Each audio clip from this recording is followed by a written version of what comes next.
Hi everyone, welcome to my channel. Today let's make something fun. In today's video, I want to show you how to make your own toilet spray.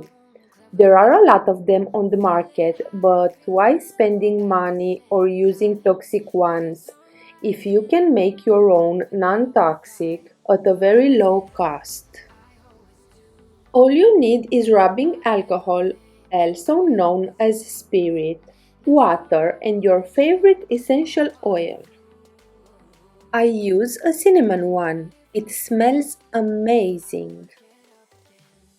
Mix together a third of a cup of water, 1 tablespoon of rubbing alcohol, and 10 drops of the essential oil of your choice. Rubbing alcohol is good for deodorizing because it has antibacterial properties. The water in the solution opens up bacteria to absorb the alcohol, which kills the bacteria. Rubbing alcohol is also perfect as a shoe deodorizer. Simply fill a spray bottle with rubbing alcohol and give smelly shoes a few spritzes in the evening, allowing them to dry out overnight. Rubbing alcohol have a million uses around the house. Maybe I should do a video about it. Cinnamon is hands down one of the best essential oils for eliminating unwanted odors and freshening up the air.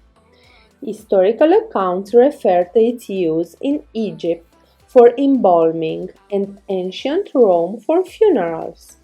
It works amazingly well as a bathroom spray or in a diffuser to freshen up stagnant, stinky air. This is how you use your DIY toilet spray.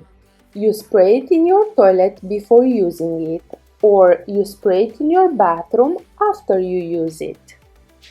This cinnamon smells so good. Try it. I hope this video was helpful. If so, please give me a thumbs up, subscribe to my channel, and see you next time. Bye!